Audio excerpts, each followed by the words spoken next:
Bonjour et bienvenue dans le podcast Biomécanique, le podcast qui vous aide à améliorer vos entraînements, diminuer vos blessures et découvrir les secrets de sportifs, athlètes et pratiquants de musculation remarquables. On y parle entraînement, performance, blessures, motivation, tout ce qui tourne autour de la santé du sportif et à chaque fois avec des invités exceptionnels. Et aujourd'hui, mon invité du jour, il s'appelle Julien Volant. Je le remercie d'être passé dans cet épisode puisque j'ai pu lui poser énormément de questions. Julien, il est coach sportif, il est également préparateur physique, il a plusieurs diplômes. On va revenir un petit peu sur son parcours dans une première partie de ce podcast.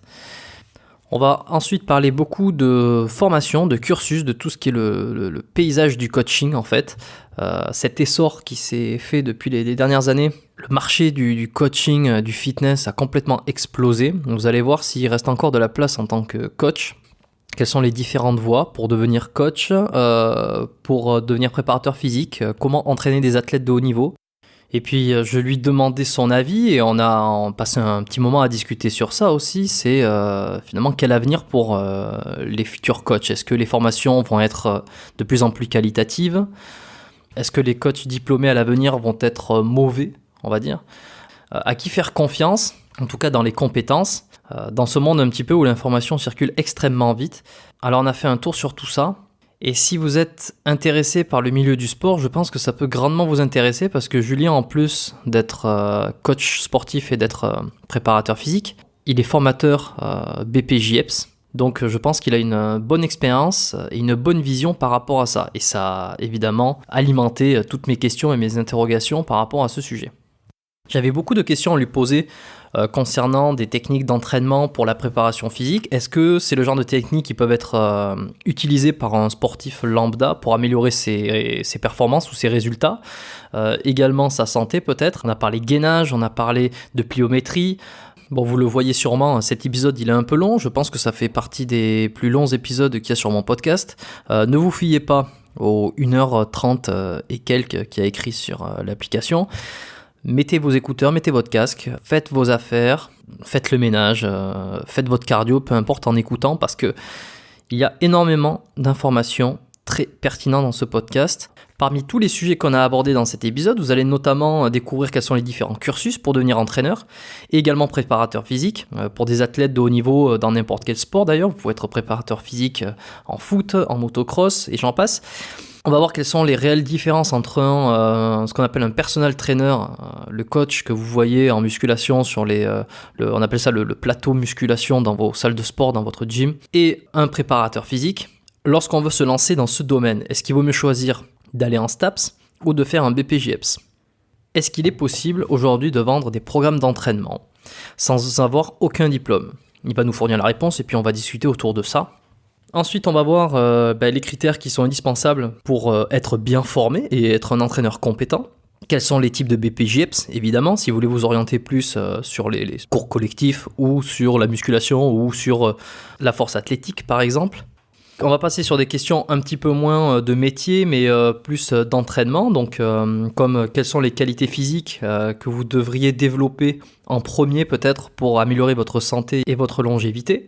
On va parler de gainage, notamment celui qui a été inventé par Bruce Lee. On a beaucoup parlé également de santé. On a abordé des thèmes comme la réathlétisation, comme la rééducation. Quelles sont les différences entre ce que peut faire un préparateur physique et un kiné ?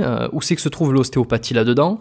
Qu'est-ce qu'on peut faire pour un sportif qui est blessé ? Évidemment, ce podcast, il est toujours orienté santé. J'essaye d'avoir cette ligne directrice. L'objectif, c'est quand même d'éviter de se blesser. De se préserver au maximum, de tenir le plus longtemps, parce que qui dit tenir le plus longtemps dit d'avoir des meilleures performances et puis d'avoir un meilleur physique, de meilleures conditions. Et alors si la blessure est là ou si la douleur est là, comment on peut faire pour s'en sortir ? Il y a plusieurs professions de santé qui existent. On a abordé tout ça un petit peu pour essayer de faire le point entre qui fait quoi. Je lui ai même donné un exemple de quoi faire dans un cas particulier d'une personne qui aurait une hernie discale. Que va faire le préparateur physique ? Que va faire le kiné ? Est-ce que l'ostéopathe peut intervenir ? Je ne donne pas la réponse, mais vous vous en doutez.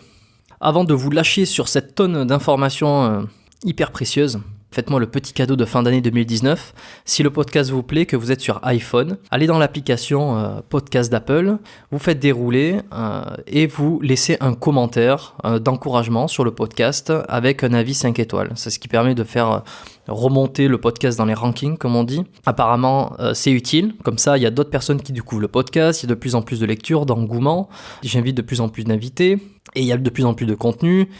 Et en fait, c'est bon pour tout le monde. Ça me fait extrêmement plaisir et puis ça m'encourage à continuer. Comme vous avez vu, j'essaye d'avoir une fréquence d'environ un podcast par mois. Je vais essayer de continuer sur cette fréquence. Si je vois que vous êtes de plus en plus demandeurs d'épisodes, j'essaierai peut-être d'augmenter la fréquence. Mais pour l'instant, un épisode par mois, c'est pas mal. Entre mes différentes activités, c'est ce que j'arrive à produire, on va dire, entre enregistrer les épisodes, les monter, puis les sortir. Il y a pas mal de boulot derrière tout ça, ça se voit pas nécessairement, c'est pour ça que j'ai un petit avis sur l'application podcast, ça me fait chaud au cœur comme on dit, et puis vous faites une bonne action pour démarrer cette nouvelle année 2020. Pour les plus curieux, je vous laisse aller regarder les notes dans la description, je vous ai laissé un lien pour accéder à la lettre biomécanique, c'est gratuit. Vous vous inscrivez, vous recevez tous les épisodes directement dans votre boîte mail, ainsi que toute info ou nouvelle que je partage. Fin de l'introduction, je laisse place maintenant à l'épisode avec Julien Volant, et quant à nous, on se retrouve en fin d'épisode. Eh bien Julien, je te souhaite la bienvenue sur le podcast pour ce 10e épisode déjà. Ça me fait plaisir de t'accueillir. Énorme, salut. Salut Jérôme, moi aussi je suis vraiment très très content d'être avec toi ce soir. Donc écoute, je t'ai contacté il n'y a pas si longtemps parce que j'avais quand même énormément de questions à te poser. On va essayer de couvrir pas mal de thèmes là aujourd'hui, même si c'est possible qu'on puisse pas tout dire évidemment. Mais petite religion, j'ai toujours ma première question qui est: est-ce que tu te rappelles de la première fois où tu es rentré dans une salle de sport, une salle de musculation, ou en tout cas ta première expérience d'entraînement, et comment ça s'est passé? Alors, moi j'habite là, sur Marseille depuis une dizaine d'années.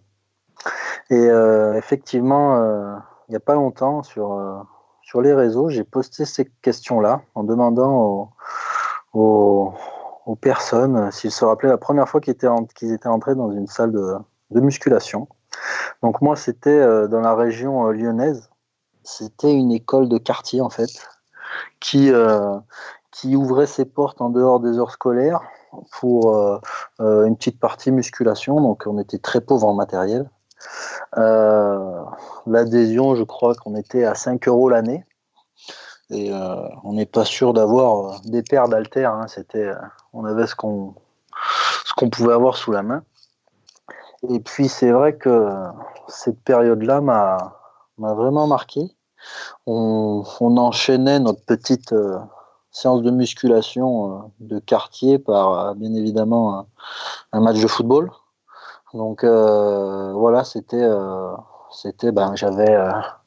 j'avais 14-15 ans, donc ça fait maintenant 16 ans. Donc c'est vraiment un bon souvenir, surtout qu'on était qu'entre copains, donc c'était top. Je me rappelle même de la première musique que j'ai entendue. C'était du Tupac. Donc c'est des choses qui marquent, surtout lorsqu'on est passionné, je suis toujours dans le job là depuis ces années. Ouais, pour le coup, on peut dire que le temps a bien passé parce que le Tupac dans les salles de sport, je pense que ça fait bien longtemps qu'on n'entend plus ça. Exactement. C'est pour ça que j'essaye d'en rebalancer un petit peu des fois. Et alors, qu'est-ce que quelques années plus tard, tu as décidé de devenir entraîneur, préparateur physique, et c'est quoi qui t'a poussé à vouloir en faire ton métier? J'imagine qu'entre cette jeunesse-là, cette toute première expérience dans la salle et le moment où tu as décidé de devenir entraîneur, il s'est passé plusieurs années. Rapidement, comment t'en es venu? En fait, j'ai joué au football durant une quinzaine d'années et j'ai commencé à entraîner des petits très tôt, vers 13-14 ans. C'est-à-dire que j'ai eu cette fibre déjà de cette passion-là de transmettre du mieux que je pouvais à cet âge-là. Hein. Voilà ma passion. Et c'était pareil, hein, de toute façon, c'était vers 15-16 ans, quand au collège, on te pose la question fatidique de te demander ce que tu veux faire plus tard. Donc j'ai dit, je sais pas, et à part lier ma passion avec mon job, et ben voilà, je ne sais pas quoi faire. Donc c'est parti de là. Je suis allé au lycée. À la suite de ça, j'aurais dû aller à la fac en STAPS, mais je me suis gravement blessé au genou. Et c'est en allant dans un centre de rééducation que j'ai découvert qu'il y avait d'autres voies pour accéder à ce job-là de coach. Donc on pourra faire la distinction, selon moi, parce que c'est une de tes questions, je crois, entre coach, préparateur physique, etc. Et j'ai décidé de prendre cette filière-là, cette voie de brevet d'État dispensée par l'État pour amorcer mon cursus. Donc en fait, ça démarre d'une blessure au genou où Exactement. tu as eu une rééducation. J'imagine que pendant ta rééducation, tu as fait face, tu as eu diverses professions de santé même. J'imagine que tu as eu des kinés également, tu as eu Oui. peut-être des nutritionnistes, des gens qui se sont occupés un peu de ton alimentation, ta récupération, etc. Exactement. Et pourquoi entraîneur et pas, par exemple, kiné ? C'était mon souhait. C'était mon souhait de devenir kiné. Après, une fois que l'année où je me blesse, je loupe mon bac. Donc du coup, bien évidemment, se relancer sur ça, il faut vraiment être un battant pour se dire, je veux aller à la fac, etc. Donc aujourd'hui, j'arrive pas à savoir si je regrette ou non. Je suis fier de mon parcours, mais au fond de moi, je me dis tout le temps, peut-être que tu aurais dû encore faire un effort, aller à la fac et tenter ça. Mais il est vrai que kiné, prof de PS, ça allait se trancher en fonction de la première année d'études que j'aurais pu faire à la fac. Mais ça a vraiment été toujours la voie que je voulais faire. Donc je me suis débrouillé autrement. Je suis content de m'être débrouillé comme ça.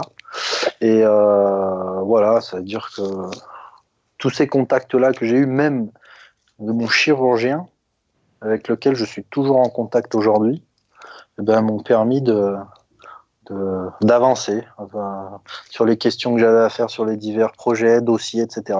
Donc c'était une sale expérience, mais pour au final être une belle aventure et qui se poursuit encore aujourd'hui. Ouais, il y a beaucoup de parcours comme ça où après une blessure ou après un accident ou un traumatisme ou quoi, ça révèle, je sais pas si on peut dire vraiment que ça révèle des vocations, mais ça oriente certaines à venir. Et t'es passé par quelle formation pour le coup alors ? Puisque t'as décidé de pas passer par STAPS, si j'ai bien compris, et t'as pris un chemin parallèle. Voilà, c'est des brevets d'État qui existent sur le territoire français, les anciens BE, comme on appelle. Maintenant, c'est devenu des brevets professionnels. Donc, à l'époque, j'ai passé, ça s'appelle un BPGEPS APT. Donc, c'est un brevet d'État d'éducateur sportif multisport. Comme j'avais déjà ma voie tracée dans le football, j'avais déjà passé des brevets fédéraux dans le football. Donc, là, j'avais commencé déjà à bien m'entraîner. J'ai enchaîné sur ça. Ça a duré 2 ans, le cursus. Et voilà, c'est un diplôme durant lequel ça dépend l'institut. C'est comme dans toutes les voies, hein, mais un cursus sur 2 ans durant lequel on va voir de l'anatomie, de la physiologie, de la méthodologie, différents sports, beaucoup de pratiques. C'est ce qui, je pense, fait la différence par rapport au cursus universitaire. Puisqu'aujourd'hui, j'ai la chance d'enseigner et je reçois beaucoup de personnes qui arrêtent en cours de licence ou qui réussissent leur licence, mais qui décident de passer ce brevet d'État pour avoir une expérience terrain. Donc voilà, à la suite de l'obtention de ce BP d'éducateur sportif, j'ai enchaîné sur un autre brevet professionnel. Donc j'ai eu une attente d'1 an parce que j'ai travaillé dans un club de foot près de Lyon. Et à la suite de ça, j'ai renchaîné sur un nouveau brevet professionnel, cette fois-ci qui est plus orienté sur les métiers de la forme, avec option, à l'époque, ça s'appelait option force. Aujourd'hui, ça s'appelle option haltérophilie et musculation. Donc là, on se spécialise sur ce que l'on peut faire dans une salle de musculation, sur du coaching privé, euh, une touche de préparation physique. Voilà, donc là, ma voie était tracée. Surtout qu'à l'époque, on m'avait dit que je ne pourrais pas passer cet examen-là parce que j'étais à l'époque un peu en surpoids. Je le vivais très bien, hein. Mais donc du coup, le fait qu'on m'ait dit ça, j'ai réussi mes tests et puis c'est parti, quoi. Et avant de revenir sur peut-être un peu les contenus des diplômes, parce que moi j'y connais strictement rien, juste je voulais te poser une question que je me suis toujours plus ou moins posée. Enfin, Ouais. disons que j'ai jamais connu les vraies réponses et je me la pose un petit peu plus depuis quelques temps là. C'est Ouais. quelles sont les différences entre un préparateur physique, un coach personnel et un entraîneur? Est-ce qu'il y en a, c'est les mêmes termes, c'est pas les mêmes termes pour la même chose ou est-ce que les trois sont vraiment différents? Alors, ce qu'il faut savoir, comme je t'ai dit, il n'y aura pas de langue de bois. Donc, du coup, euh, sur le territoire français, euh, j'estime et je vois encore cette guéguerre-là. En gros, voilà, entre la personne qui a suivi un cursus universitaire et une personne qui a suivi un cursus brevet professionnel avec divers formations annexes, hein, parce qu'après j'ai passé un diplôme universitaire en préparation physique à Dijon, le DU Gilles Cometti. Donc certes, je n'ai pas de licence, certes, je n'ai pas de master et je respecte vraiment les personnes qui ont ce cursus-là. Mais un jour, on m'a dit, au-dessus du meilleur BP, il y aura toujours le stapsien le plus faible, le plus faible. Donc du coup, en termes de job, le stapsien trouvera plus de job que toi en tant que préparateur physique. Donc la différence, elle est là, c'est-à-dire que avec ce cursus universitaire, on peut prétendre à être préparateur physique dans un club de haut niveau, par exemple, un club de foot ou un club de rugby. Si on a une spécificité, c'est encore mieux. On a un peu plus de mal avec un brevet professionnel. C'est-à-dire que, pour faire simple, si je veux me présenter en tant que préparateur physique avec mon cursus à l'Olympique Lyonnais, parce que je vais parler de mes couleurs, hein, eh ben, je pense que je serai rejeté. C'est en train de changer. Il y a eu des, euh, des cas qui ont, euh, qui ont prouvé l'inverse. Donc c'est bien, c'est-à-dire qu'on s'attache un peu plus aux compétences. Mais voilà, avec le cursus TAP, si tu fais ton stage dans un club pro et que tu arrives à prouver et à faire les choses dans l'ordre, eh ben, tu as plus de chances d'être préparateur physique. Sachant que ce statut-là, il n'existe pas en France, hein. Le terme de préparateur physique, il n'existe pas. D'accord, donc en fait, si je comprends bien, un préparateur physique, c'est pas un statut qui va être reconnu, ça va être une appellation quand par exemple Voilà, tu es dans un club et que tu entraînes des athlètes voilà, plus ou moins exactement. professionnels. Ok. Voilà.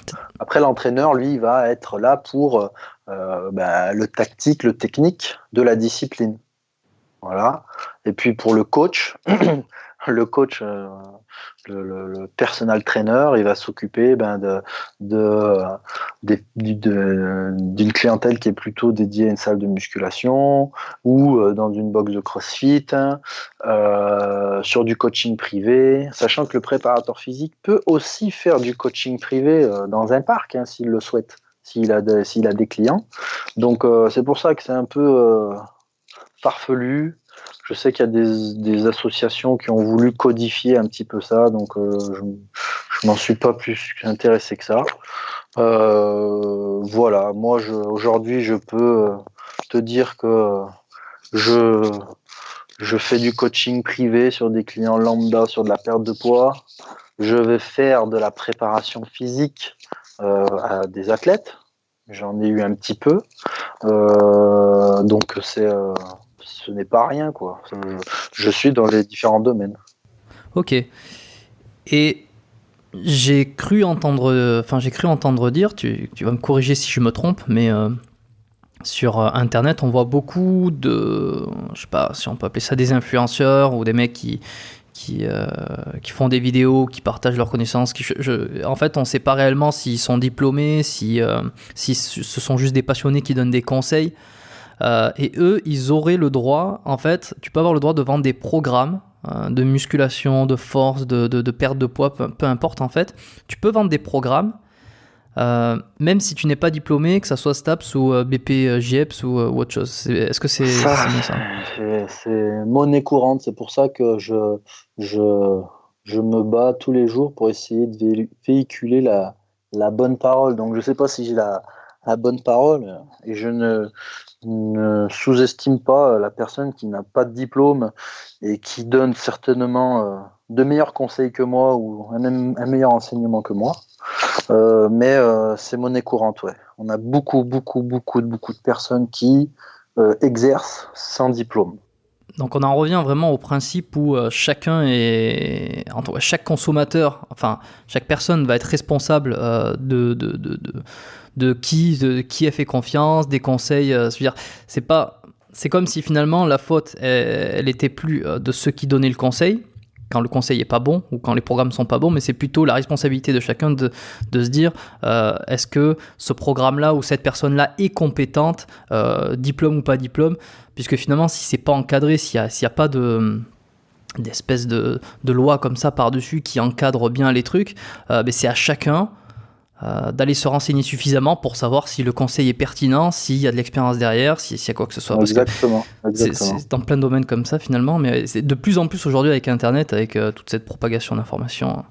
C'est pour ça aussi je parlais sur la voie des brevets professionnels, le choix de l'institut. Tu vas avoir une qualité d'institut voilà, qui, dans l'enseignement, même si on a des bases qui sont communes à tous, tu vas avoir des instituts qui seront moins qualitatifs que d'autres. Voilà, c'est dans l'évaluation, dans l'évaluation finale, dans la transmission du savoir. Tu vas avoir des organismes, en gros, qui sont qui se foutent du monde, quoi, qui se foutent du monde.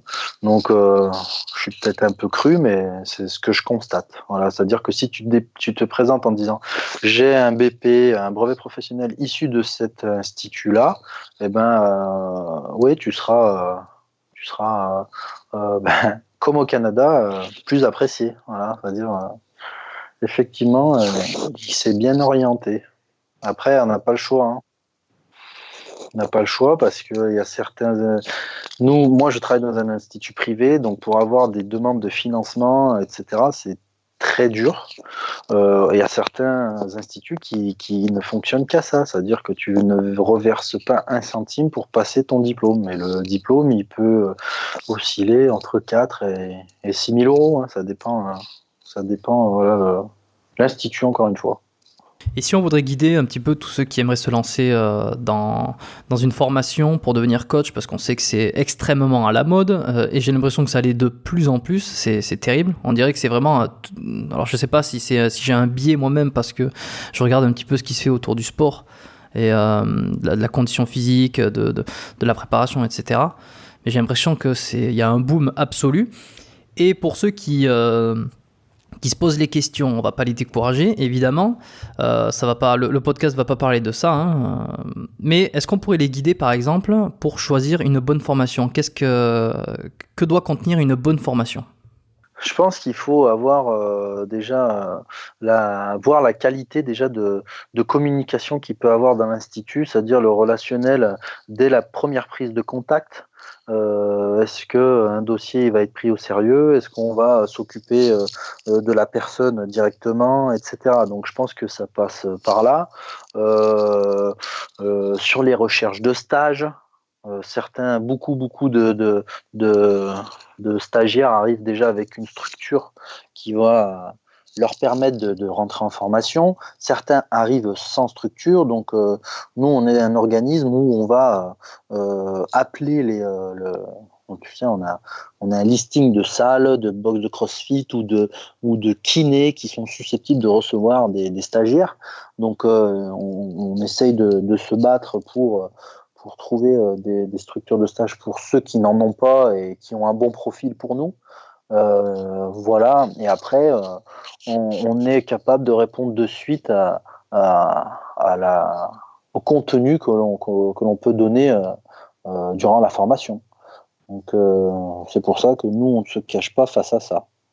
De A à Z, on va transmettre ce que l'on va faire durant l'année. Donc, je pense que c'est important.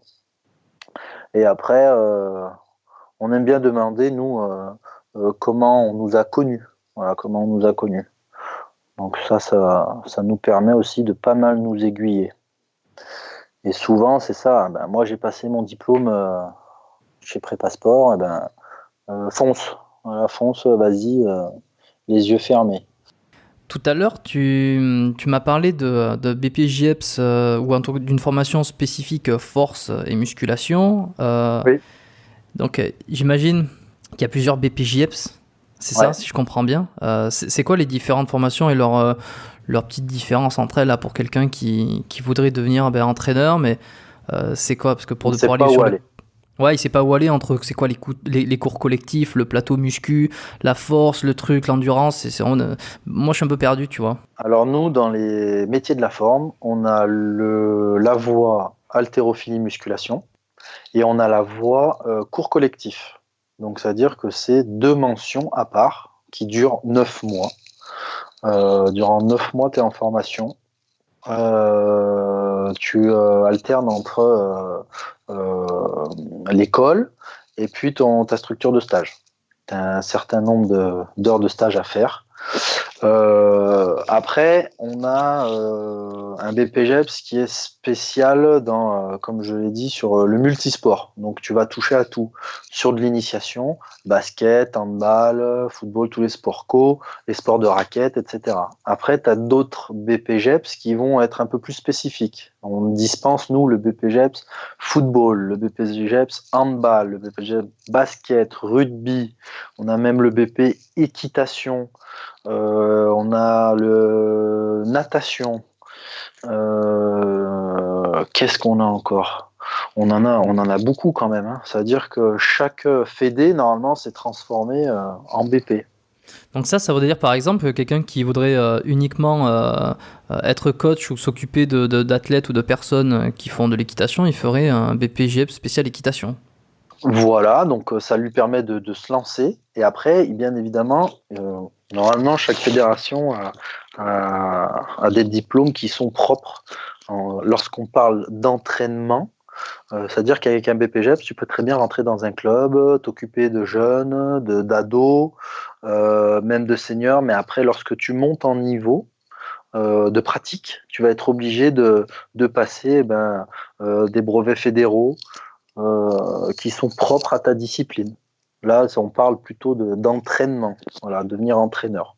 C'est-à-dire que obligé d'avoir un diplôme de la Fédération française de football pour entraîner à haut niveau. À haut niveau. D'accord, parce que quand tu veux être entraîneur d'une équipe sportive, le mot entraîneur, c'est une formation qui n'est en rien liée à le BPJEPS, par exemple. Ça n'a rien lié à ça. Non, parce que quand tu parles d'entraînement, tu parles de compétition. Donc, avec le BP, tu parles beaucoup d'initiation. Voilà. C'est pas parce que tu vas rentrer dans un club, tu vas avoir des jeunes. Les jeunes vont faire des tournois ou comment ils appellent ça, des journées, un match. Mais c'est pas considéré comme de la compétition en classement. Après, ça dépend du niveau choisi, quoi. Je les ai pas en tête, mais arriver à un certain niveau pour entraîner sur du football à 11, par exemple, tu vas être obligé de passer un diplôme spécifique à la discipline. Voilà, on parle pas de tactique d'entraînement, de match, quoi. On va enseigner les différentes phases de jeu qui peuvent exister dans une discipline, mais en aucun cas pour dire voilà, on est sur une logique de compétition. Ok, on va dire que vous êtes là pour les prendre au début, les amener à un certain stade, et l'entraîneur va lui élaborer des stratégies plus développées pour des personnes qui seront en semi-pro, par exemple, quand un niveau au-delà. exactement. Ok. Juste avant de passer à quelques petites questions techniques, un peu sur la préparation physique, l'entraînement, tout ça. Une petite dernière question sur tout ça, tout ce qui concerne les formations, les diplômes. Est-ce que toi, tu es confiant à l'avenir là, quant à nos futurs coachs sportifs alors, en France, évidemment, puisque toi, tu connais le paysage français. Bien sûr. Est-ce que tu es confiant et vers où ça va mener tout ça? En fait, je pense qu'on est tellement tombé bas dans le low cost que la qualité, à l'opposé, a commencé déjà à revoir le jour. C'est-à-dire qu'aujourd'hui, je ne sais pas si ça existe chez toi, mais on va avoir des salles où tu payes 9 euros, 19 euros, il n'y a pas de coach dans la salle, tu viens, tu fais ton petit fitness. Voilà, on est tellement tombé bas. C'est devenu aussi, pour moi, dangereux, hein, parce que du coup, tu réalises une pratique, même si elle est novice, sur des machines ou des charges qui peuvent être dangereuses. Donc, si tu n'as pas comme on disait tout à l'heure en off, hein, de conseils, moi, si une personne, elle fait mal, je vais me permettre d'aller la stopper, voilà, pour lui apprendre à faire bien. Après, si elle m'écoute ou elle m'écoute pas, si je suis dans une salle où voilà, on est sur du quantitatif, tant pis, mais c'est mon rôle. C'est mon rôle d'aller corriger, etc. Là, cette année, nous, dans notre école, on a eu la chance de pouvoir ouvrir une deuxième classe. Je parle pour les BP, haltérophilie, musculation, sur un public qui est un peu plus jeune. Parce que nous, grosso merdo, on reçoit entre 120 et 130 candidats, et au final, on devait en choisir entre 20 et 25. Donc, ça nous laissait sur le carreau des profils qui étaient peut-être un peu moins expérimentés, mais qui étaient intéressants. Donc, cette année, on a eu la chance de pouvoir prendre ces profils-là. Et en fait, ce qui revient à chaque fois, parce que moi, je leur pose cette question-là, de dire pourquoi tu veux être coach ? Qu'est-ce qui t'amène vers ce cursus-là? Et en gros, il me parle de passion, voilà, de passion. Mais bon, au bout de 2 ans de pratique ou de 3 ans de pratique en salle, hein, on a tous démarré par là, mais de parler de passion, c'est un peu tôt pour moi. Donc du coup, j'essaie du coup sur la quarantaine d'élèves que j'ai, avec le staff que l'on est, de véhiculer le bon message en termes de santé bien-être, en termes de préparation physique, des choses de base, le plus qualitatif possible, dans diverses matières, hein, pour pouvoir être serein une fois qu'ils sont diplômés. Voilà. Parce que ils vont devoir faire face à une concurrence qui n'a pas lieu d'être. Et comme je leur dis, celui qui a envie de trouver du job, il en trouvera. Il en trouvera parce que ça veut dire qu'il le mérite. Après, je connais des personnes qui sont très bonnes et qui ont du mal à se faire une voix dans ça. Hein. Ça existe aussi, hein. Mais en fonction des régions dans lesquelles tu te trouves en France, il y a moyen de faire les choses correctement et se faire plaisir. Et ce qui va se développer encore plus sur l'avenir, ça va être ça, c'est-à-dire du coaching privé, des petits instituts qui voient le jour. Après, si tu arrives à te faire une belle casquette, ça ne peut que marcher, quoi.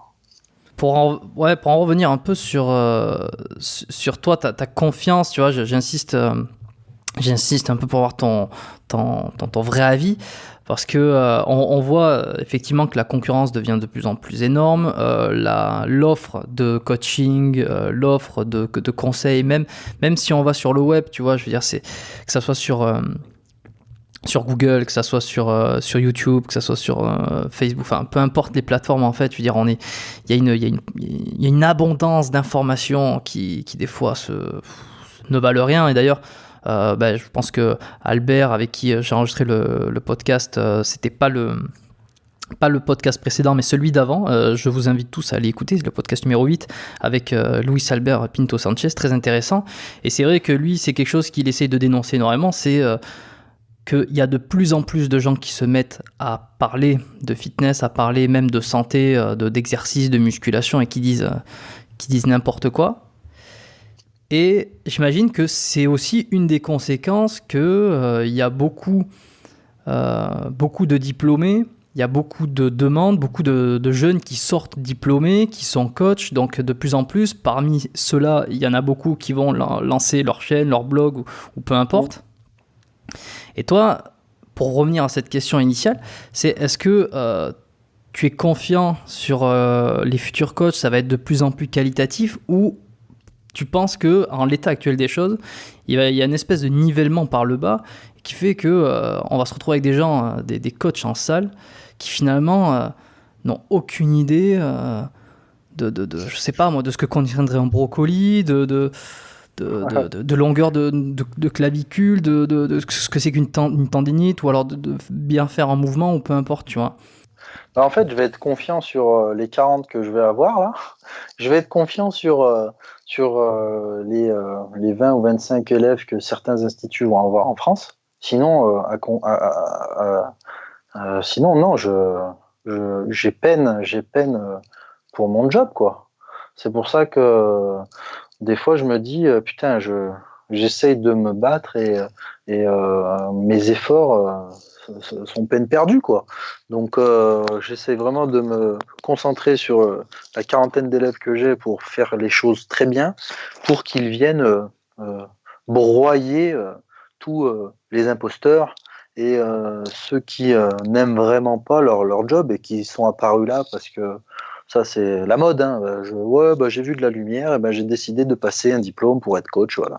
Donc ces gens-là, je suis méchant ou violent, mais ils méritent d'être écrasés par un passionné qui véhicule la bonne parole, hein. Surtout en termes de santé bien-être, parce que dans ce job-là, on va toucher un large public comme ça, sur de la perte de poids, sur je sors du kiné, j'ai eu telle blessure, qu'est-ce que je peux faire, etc. Donc on n'a pas le droit de jouer avec la santé des gens, c'est interdit. Donc voilà, c'est dur. Ok, non mais je vois, tu te bats pour essayer de faire bien les choses, pour en tout cas à ton niveau, à ton échelle, dans ce que tu enseignes, toi essayer d'avoir les meilleurs résultats pour tes élèves, pour qu'ils aient la meilleure formation.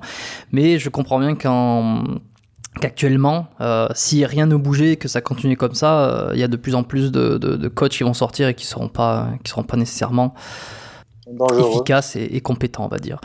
Ok, et dangereux, c'est surtout ça. Ah ouais, c'est surtout ça. Bon, on va essayer de pas trop dégoûter les auditeurs de tout ça. Je trouve que c'est intéressant et il faut voir les choses dans le bon sens. C'est que les vrais compétents arriveront toujours à s'en sortir en se battant, que ce soit en se formant perpétuellement sur leur pratique, sur la façon de communiquer, de rencontrer des gens et finalement de petit à petit élargir leur cercle, leur oui, moi je suis ça va faire ma 8e année où je suis formateur. Et j'en ai vu passer des élèves qui ont réussi à ouvrir leur salle, qui ont réussi à ouvrir leur box, qui ont réussi à ouvrir leur studio de coaching, qui font du coaching privé. Et du coup, j'arrive à me faire une panoplie de jurys, parce que moi, sur chaque fin de diplôme, je dois avoir un certain nombre de jurys pour évaluer les futurs, et puis j'arrive à cet effet boule de neige là de qualité, et ça s'est mis en place, donc c'est énorme pour moi, j'apprécie. J'ai une confiance aveugle à tous les jurys qui sont mis en place pour évaluer les futurs coachs, donc ça c'est énorme pour moi. Ça c'est vraiment la satisfaction.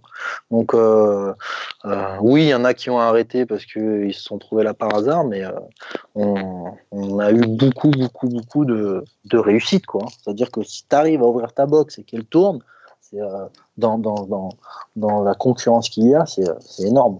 C'est énorme. Pour en venir un petit peu sur un secteur qui m'intéresse beaucoup, c'est l'entraînement, c'est la santé, c'est améliorer sa condition aussi. Euh, Est-ce que pour toi, il y a un domaine dans l'entraînement pour, on va dire, on va pas parler d'un athlète qui prépare une compétition, qui prépare une performance, mais plutôt de l'adulte moyen, si je peux dire, qui veut être en meilleure santé. Est-ce qu'il y a un domaine, que ce soit le muscle, la force, l'endurance, la vitesse, que tu trouves, toi, important à développer si on pense uniquement santé, longévité et bien-être? Alors si on est vraiment dans cette voie-là, ça va être une prise de conscience et une, une qualité posturale voilà, à mettre en avant, c'est-à-dire savoir se tenir, c'est-à-dire soit de la vie de tous les jours à apprendre à une personne se tenir droite pour pouvoir après, pourquoi pas, faire de la musculation ou avoir conscience de son corps différemment dans une pratique loisir, hein, de sport collectif ou autre. Ça sera vraiment ça, c'est-à-dire cette prise de conscience-là, parce que le confort nous a tués. On est mal assis dans nos fauteuils devant notre télé, on est mal assis dans notre voiture, on est mal assis de partout, on est omnubilé par notre téléphone, donc on s'enroule progressivement et je me demande si un jour on va pas tomber la tête par terre à force de nous enrouler comme ça. Donc on a une grosse déprogrammation qui se fait sur nos chaînes et pour moi c'est ouais, ça serait avant toute chose ça, c'est-à-dire reprogrammer les gens, avoir conscience de leur corps. Est-ce que je me tiens droit? Ben non, tu te tiens pas droit parce que tu as les épaules qui partent en avant, tu as une tête aussi qui part en avant. Donc voilà, c'est refaire prendre conscience aux gens de leur corps. Ça serait ça avant tout. Et après, si je dois mettre une qualité en avant, ça serait euh, alors la force, mais la force en fonction de chacun. Donc une force de poids de corps et après une force en termes de charge, si on veut aller plus loin dans les explications. Sur une personne lambda, après si on parle de préparation physique, on est encore sur d'autres critères. Oui, et puis j'imagine aussi des critères qui varient en fonction de l'activité pratiquée. Exactement. Essentiellement. Et ça rejoint, je suis assez d'accord là dans ce que tu dis, hein, déjà prendre conscience de sa posture et essayer d'améliorer ça. Première chose, on prend conscience. Deuxième chose, on se dit qu'il faut faire quelque chose par rapport à ça. Et un des bons moyens déjà de retonifier quelques muscles, des muscles profonds qui vont servir à mieux se tenir, c'est de faire du gainage. Est-ce que tu es d'accord avec ça? Exactement. Bon. Alors j'aimerais en discuter un tout petit peu. Quel est le rôle, ou quels sont les rôles en fait du gainage, mis à part celui-ci que je viens de dire là sur le fait d'améliorer sa posture. Et est-ce qu'il y a différents niveaux de gainage et comment on peut s'améliorer sur cette pratique? Alors, pour moi, le gainage doit être en fil rouge dans une programmation, quelle que soit la personne et la discipline.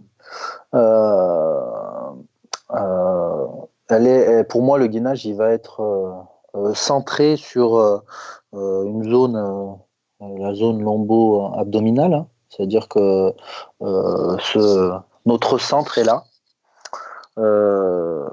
On a trop tendance à mettre en place, par contre, du coup, du gainage sur un plan horizontal, c'est-à-dire faire du gainage sur les coudes. Donc ça, c'est très bien.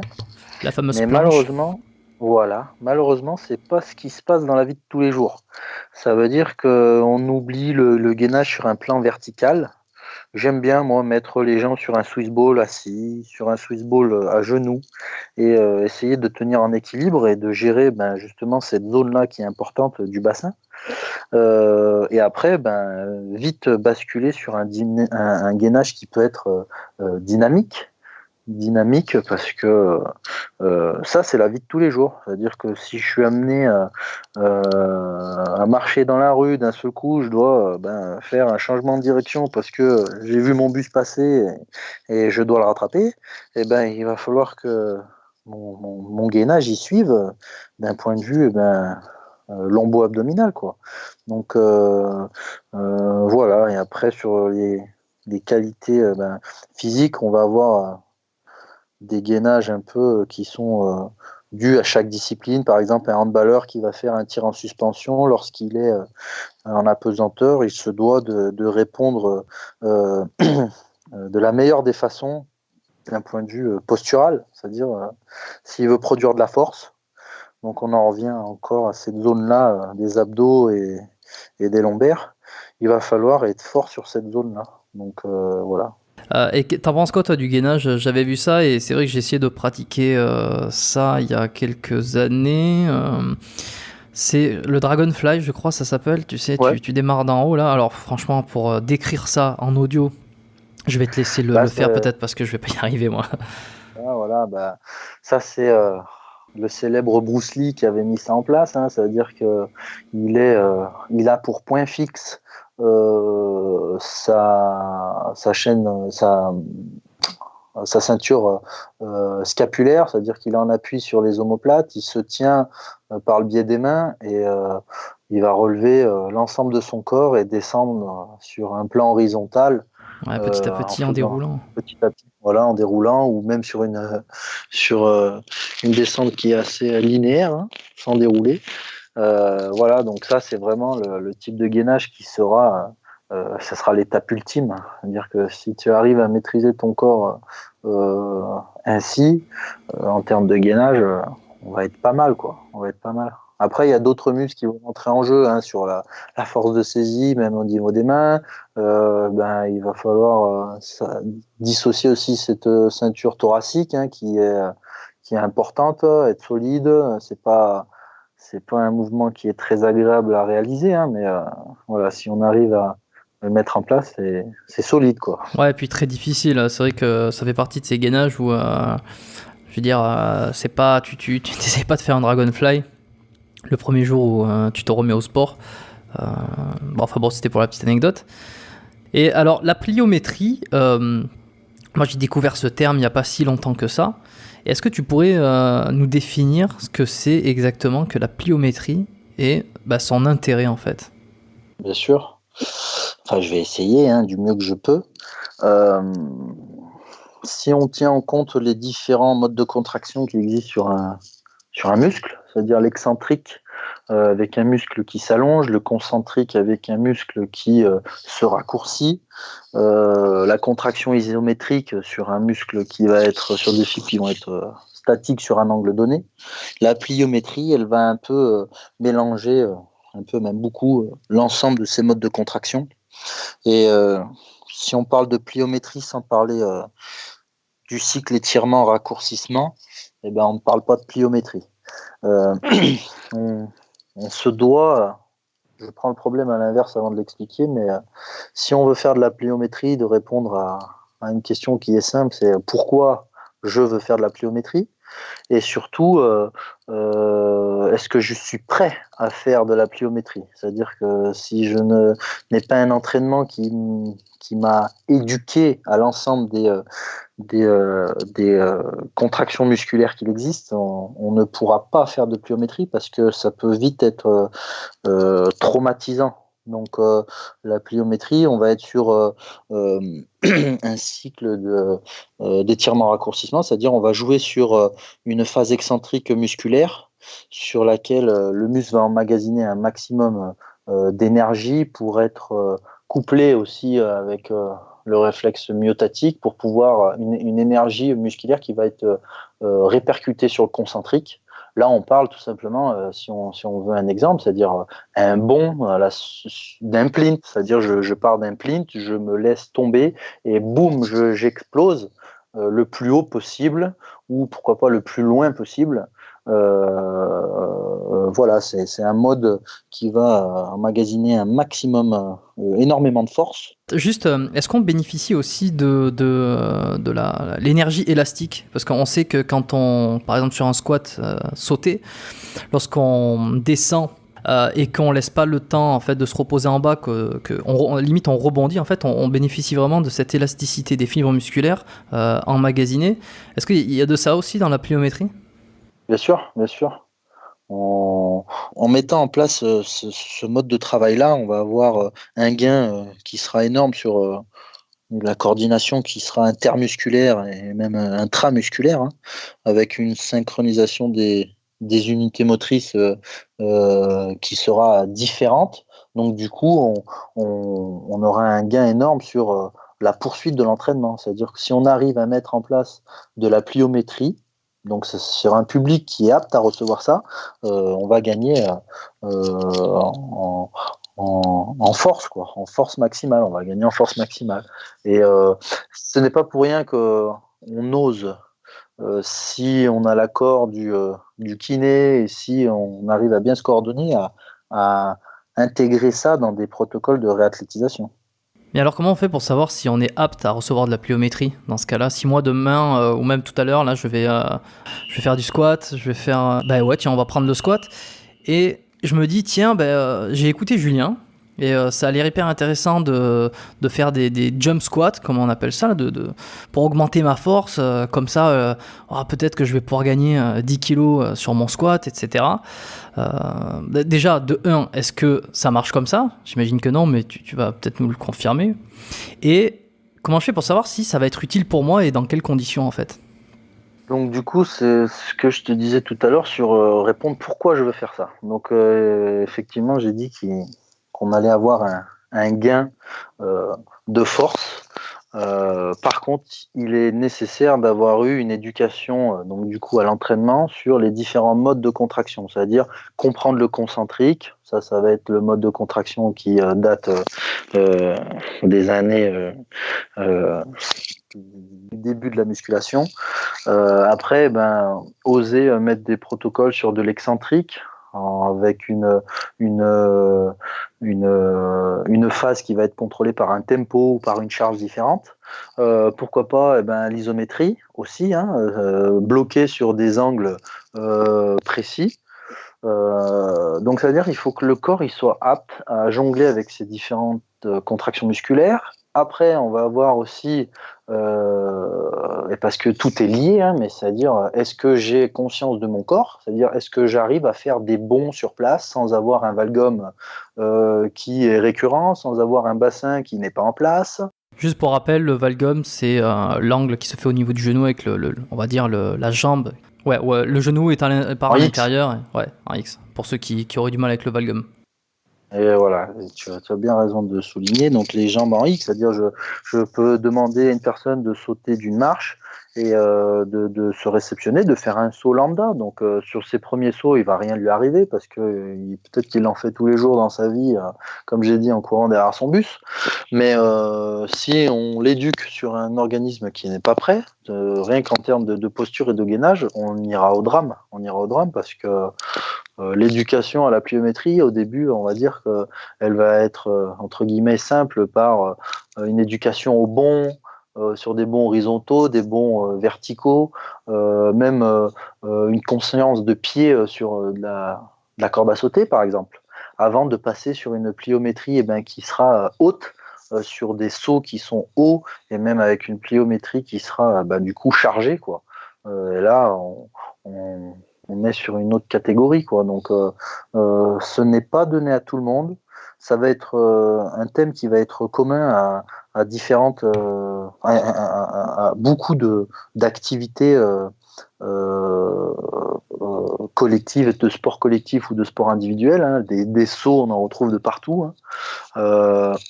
Donc, du coup, ce n'est pas donné à tout le monde. Hein. C'est-à-dire que il est nécessaire de demander à un coach diplômé avant de pouvoir faire ça. Donc, par exemple, un sport comme la force athlétique, on va prendre le squat, par exemple. L'objectif, pour quelqu'un qui pratique la force athlétique, c'est de faire une répétition le plus lourd possible. Ouais. On est d'accord. Ouais. Parce que là, je fais mon petit raisonnement en direct live comme ça. Bien sûr. Tu as dit que la pliométrie, donc ça s'apprenait progressivement, etc. Je veux dire, il faut être préparé, on ne fait pas ça n'importe comment, il faut voir si ça répond à certains critères. Et là, pour le coup, quelqu'un fait de la force athlétique, il a besoin de faire son one rep au squat, le plus lourd possible. On a dit que la pliométrie pouvait augmenter la force. Est-ce que les athlètes qui font de la force athlétique font de la pliométrie pour augmenter leur maximum ? Le but de l'AFA, ça va être ça, c'est-à-dire de développer une charge la plus lourde possible en une rep. Ce que les gens ne savent pas, c'est que lorsque l'on met ça en place, normalement, le but de l'athlète, c'est de passer le moins de temps possible sous la charge. C'est-à-dire que s'il est amené à décoller de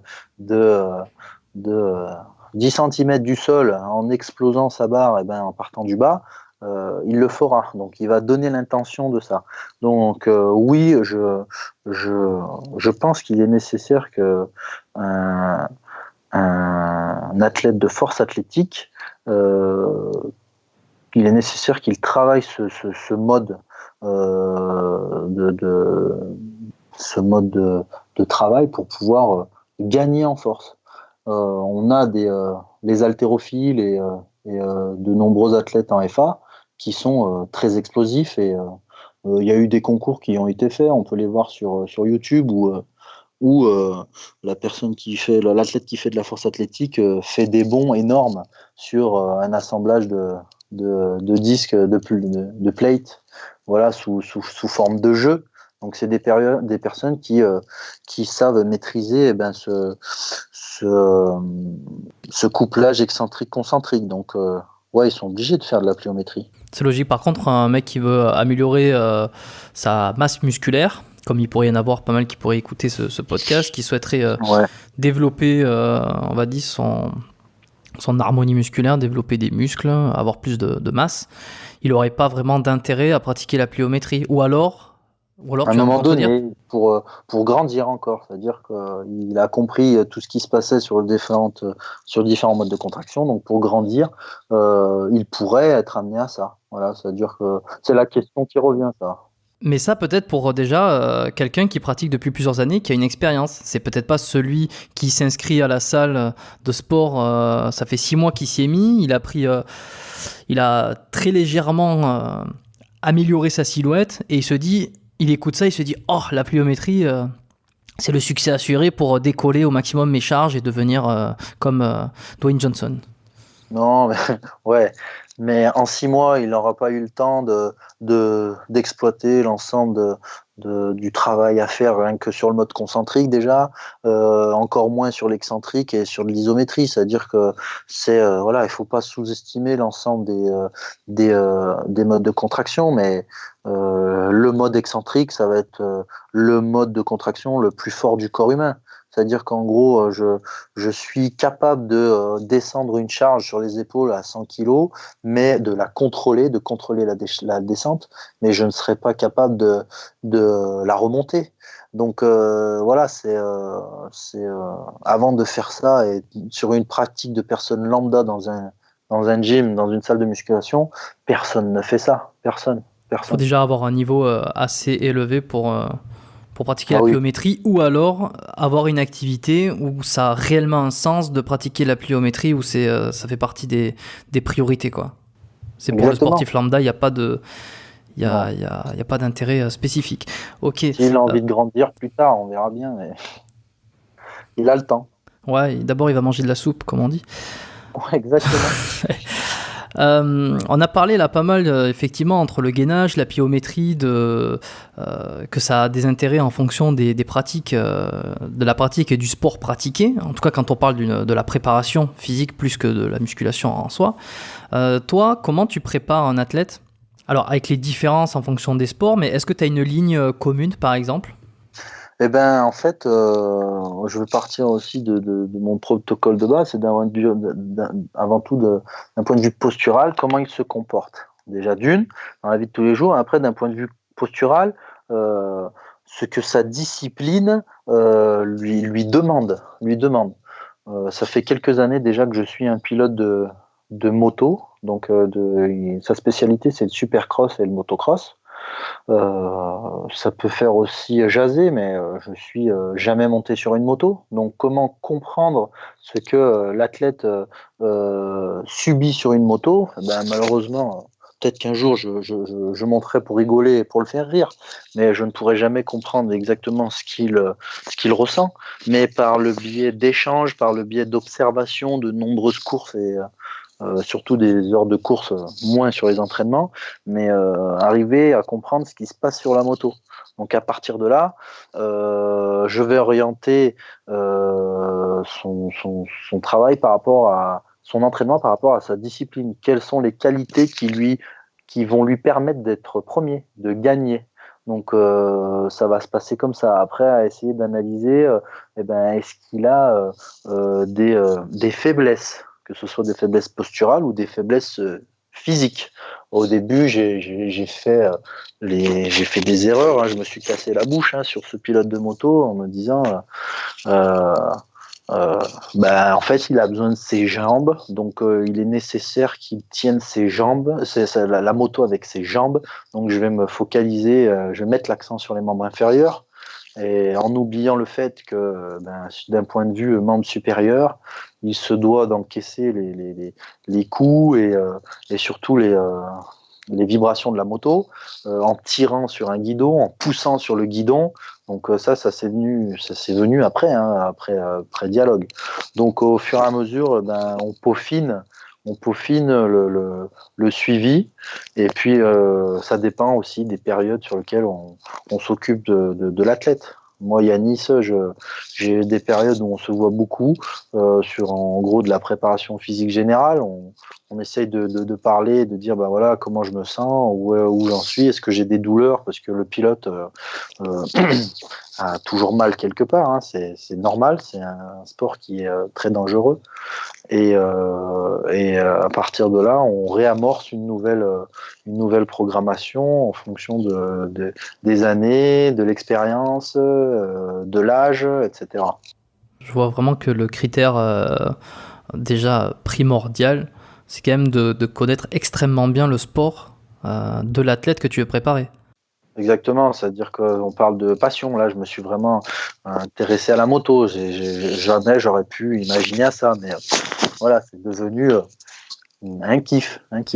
Et alors, par curiosité, il y a une question que je me pose. Si, on va dire, un athlète qui serait amateur d'un sport lambda, il vient te voir, il te dit qu'il aimerait augmenter ses performances, être meilleur dans ce sport et qu'il voudrait que tu l'accompagnes en tant que préparateur.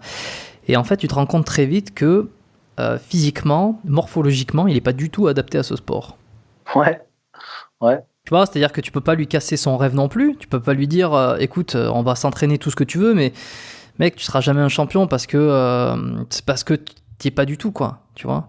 Alors après, il y a le fameux débat de si on est bon dans un sport, on aime, et si on aime un sport, c'est parce qu'on est bon et qu'on est fait pour. Mais tu vois, tu te rends compte que le mec, il est pas du tout fait pour ça. Comment tu te démerdes par rapport à ça?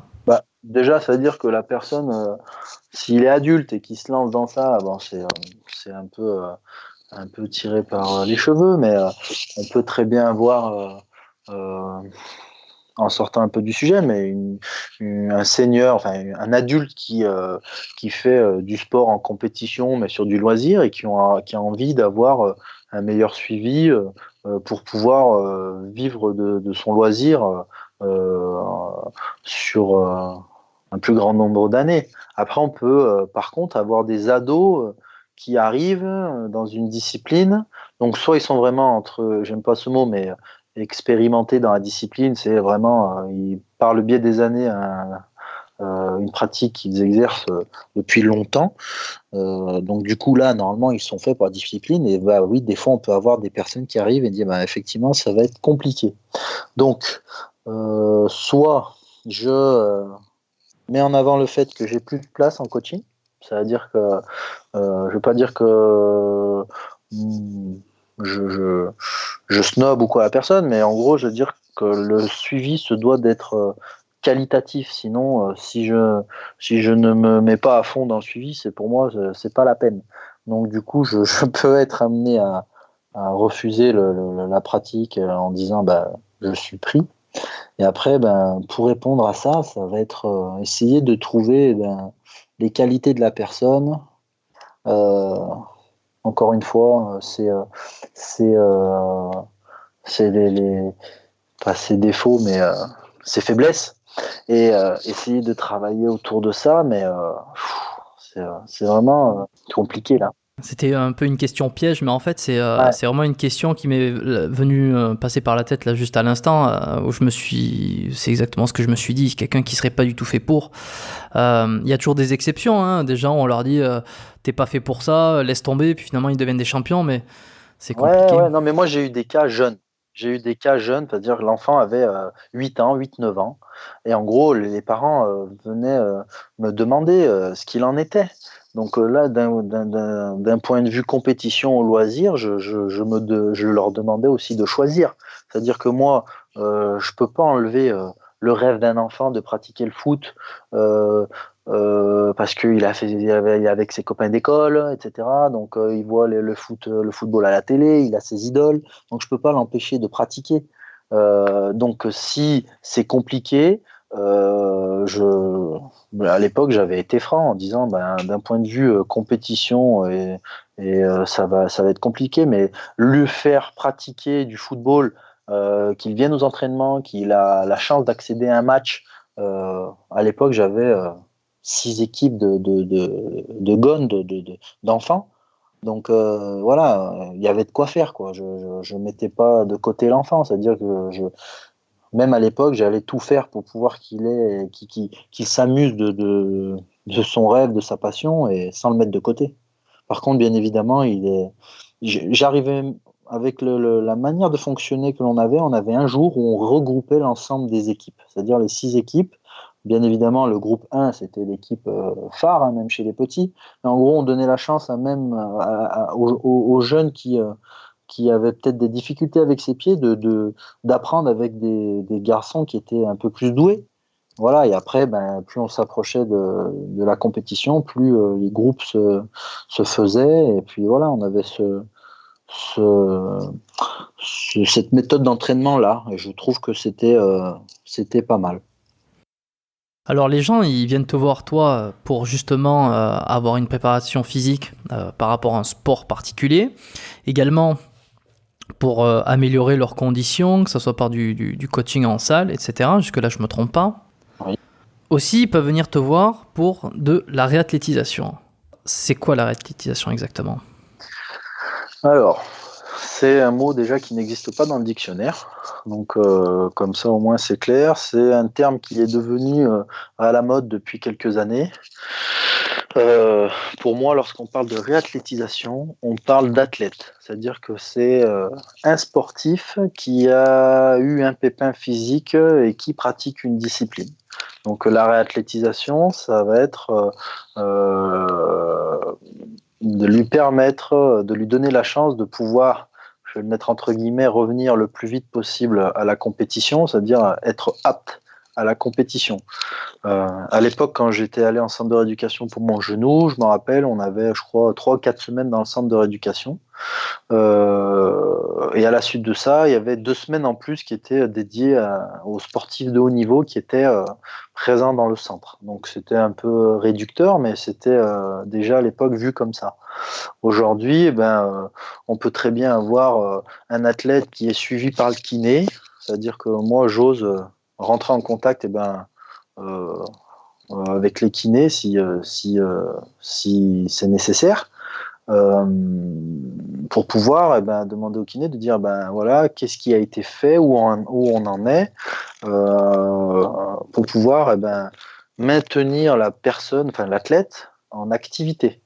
Je me suis fait un genou, mais rien ne m'empêche de continuer à m'entraîner dans la sécurité la plus grande possible, sachant qu'après, il y a les barrières aussi des lois. Est-ce que j'ai le droit? J'ai un certificat médical? Est-ce que je suis apte à aller en salle? Parce que, bon, ça c'est encore un autre problème. Mais c'est avoir une activité physique en parallèle de ce que le kiné peut faire sans avoir une intervention sur le membre qui a été lésé. C'est-à-dire que l'entraînement qui sera fait sur le membre lésé se doit d'être en corrélation avec ce que le kiné dit. En gros, je ne veux pas m'amuser à lui faire des choses et à griller les étapes du professionnel de santé. Donc, Ouais, bah, tu voilà. as anticipé la question qui allait suivre justement parce que c'était une des premières, des plus grosses interrogations que j'avais par rapport à la réathlétisation, c'était la différence avec la rééducation et ça fait écho un petit peu à ce qu'on disait tout à l'heure euh, quand tu t'étais blessé au niveau du genou. Donc si je comprends bien, pour résumer, c'est que un athlète va avoir une blessure, le kiné alors après évidemment la blessure tout dépend de l'état de la blessure et du problème lié. Mais on va prendre une entorse, hein, il y a eu un arrêt, il y a eu des examens de passé, etc. Tout est OK. La personne est envoyée chez le kiné qui va lui faire de la rééducation, donc l'athlète, hein, qui va lui faire de la rééducation pour retrouver de la proprioception, pour retrouver de la force au niveau on va prendre l'exemple du genou, au niveau du genou, etc. Il va lui faire travailler sur différents plans pour l'articulation et ce qu'il y a autour. Et la réathlétisation va servir à cet athlète-là de revenir dans son sport d'origine, de repratiquer, Oui. ou peut-être un autre sport, en tout cas de se remettre dans l'activité, mais sans travailler le genou. C'est ça? Voilà, c'est-à-dire que si je n'ai pas eu le feu vert du kiné, par exemple, le kiné, il peut me dire, on n'a pas récupéré toute l'amplitude, il y a eu une perte d'amplitude, je suis encore en train de travailler sur ça. Moi, je ne vais pas m'amuser à aller à pratiquer un protocole de renforcement musculaire sur la zone. Voilà, je me dois d'avancer avec en respectant le travail du kiné. Une fois que le kiné peut me dire, écoute, on a commencé à mettre en place, d'un point de vue contraction musculaire, il répond favorablement à une demande isométrique excentrique, et pourquoi pas pouvoir intervenir sur un mode de travail comme ça. Mais ce que je veux dire, c'est que je peux être lésé sur sur mon genou droit. Rien ne m'empêche de pouvoir continuer à faire du renforcement musculaire sur mon genou gauche, sur ma jambe gauche, des exercices d'équilibre pour, j'aime bien dire ça, mais pour pouvoir, pourquoi pas, accentuer la guérison et le protocole, parce que l'inactivité tuera mon athlète. S'il reste actif, voilà, ça va pour moi sur tout ce qui est construction, sur l'ostéogenèse, etc. C'est-à-dire que le, le corps restera en activité et ça accélérera la guérison. Ok, alors admettons, on a Kevin qui est un pratiquant de musculation qui fait de la compétition, j'invente au fur et à mesure là. Kevin qui aurait 23 ans, qui pratique la compétition de bodybuilding, qui a peut-être qui a un bon physique, une très bonne génétique et je sais pas, il a une carte, je sais pas comment on dit ça, pas une carte pro, mais il fait des compétitions, etc. Bon bref, il se fait une entorse de la cheville. Il passe chez le kiné, il fait tout un travail de rééducation au niveau de la cheville. Le kiné te l'envoie, te dit voilà, on peut refaire de la réathlétisation. Tu vois, son sport, son activité, c'est le bodybuilding, la musculation. Et par contre, faut pas toucher la cheville. Qu'est-ce que tu lui fais faire, toi? Je vais accentuer l'entraînement sur les membres sup, c'est-à-dire déjà le sécuriser sur toutes ses pratiques, c'est-à-dire il va avoir des exercices à faire qui seront assis ou couchés, c'est-à-dire que je ne mettrai jamais en porte-à-faux sa cheville, puisque on me l'a interdit, et c'est pas pour rien. La cheville lésée, hein, la cheville lésée. Accentuer, voilà, hein, surtout si c'est un bodybuilder, il peut travailler ses pecs, il peut travailler son dos, il peut travailler l'ensemble de ses bras, ses épaules, ses abdos. Il y a de quoi faire, quoi, hein, c'est-à-dire il va rester en activité. Et est-ce qu'il aurait besoin obligatoirement de passer par une réathlétisation? Est-ce que dans ce cas-là, alors j'ai peut-être pas pris le meilleur exemple du monde, mais est-ce que dans cet exemple-là, le Kevin, il pourrait pas tout seul aller à la salle et faire un peu de pec, d'épaule, de biceps? Bien sûr que Kevin il sera capable de faire ça, mais aujourd'hui on est dans une politique de sécurité, c'est-à-dire que si j'ai une entorse de cheville, tu as un certificat médical et tu peux faire zéro pratique. Ok, c'est-à-dire que voilà, on te stoppe dans ton élan, ce qui pour moi est impossible à concevoir. Bien sûr que si Kevin il se dit bah voilà effectivement j'ai la cheville en vrac, mais je vais aller m'entraîner avec mon collègue, je vais faire attention où je mets les pieds. Après il faut encore une autre politique, c'est être accepté, ben, parce que peut-être que Kevin il va avoir des béquilles, donc être accepté par le gym, hein, le patron de la salle de musculation, et continuer sa pratique en se sécurisant au niveau du pied, quoi. On parle même pas de réathlétisation là pour le coup, hein. Il va continuer son entraînement et après, par contre, au niveau de la cheville, eh ben, faudra amorcer la cheville ou le genou, je me rappelle plus, la cheville, amorcer un entraînement un peu plus minutieux pour pouvoir repartir sur un travail de membre inférieur, quoi. Parce que s'il a l'habitude de squatter, etc., sur des legs extensions, sur du travail analytique, il ne sera pas gêné. Mais s'il est amené à refaire du squat ou des fentes, du soulevé de terre et qu'il est gêné par des petites adhérences ou j'en sais rien, et ben là, il va falloir amorcer un travail spécifique sur la cheville. C'est-à-dire, je vais faire en sorte, alors je ne sais pas si je fais bien de dire ça, mais souvent aussi on a des cas de dire, bah, j'ai eu ma rééducation du kiné, je suis apte à recommencer, donc je vais faire comme si le kiné il n'était pas passé par là. Donc je vais retester sur les modes de contraction, je vais retester sur l'équilibre, je vais retester sur l'amplitude, voir à ma petite échelle si il va être apte à répondre à la demande. Moi, j'ai eu des clients qui arrivaient avec euh, euh, des genoux qui étaient, comment on appelle ça, sur une flexion prononcée, c'est-à-dire qu'ils n'arrivaient même pas à réaliser une extension complète de la jambe. C'est-à-dire qu'ils marchaient avec un léger flexum, quoi. Donc, Ouais, léger flexum, bah, c'est souvent après par exemple une opération des ligaments croisés ou voilà. des choses comme ça. C'est-à-dire qu'en gros, j'obligeais la personne à changer de kiné et à aller essayer de récupérer ce déséquilibre ou ce problème-là, hein. Donc, c'est pas normal de sortir du cabinet de kiné et de partir avec un flexum. Et j'ai vu des flexums qui étaient énormes, hein, c'est-à-dire qui engendraient une marche déséquilibrée. La personne boitait, quoi. Donc, c'est pas possible. C'est pas possible. Bon, mon exemple était un petit peu pourri sur le Kevin, j'en conviens. J'imagine que c'est beaucoup plus subtil et il va y avoir des adaptations beaucoup plus intéressantes à faire. Par exemple, sur quelqu'un qui se serait fait une entorse lombaire. Un footballeur qui s'est fait une entorse lombaire, là par contre, j'imagine qu'il y a du défi, quoi. Voilà, ah oui, là, il y a du gros défi, ouais. Ouais, il y a vraiment du gros défi parce qu'encore une fois, ça touche la zone qui est pour moi la plus importante. Donc, ouais, il y a du gros défi, ouais. Ok, bon, on va pas rentrer spécifiquement dans les détails parce que j'imagine qu'il y a énormément de choses à dire. Ouais. Non, mais puis c'est très intéressant, il y a beaucoup de choses à dire. Je sais pas si les auditeurs vont se reconnaître particulièrement. Parce que j'ai jamais parlé de football encore, mais de toute façon c'est un petit peu tout ça que je voulais voir, c'est finalement l'objectif de la réathlétisation, les différences et la complémentarité qu'il va y avoir avec la rééducation chez le kiné. Et évidemment, pour prêcher pour ma paroisse, en complémentarité de l'ostéopathie, je pense que ça peut être bien sûr. Top, évidemment. Justement, à ce niveau-là, toi, tu as une expérience, tu travailles avec un ostéopathe Ouais, je travaille avec un ostéopathe.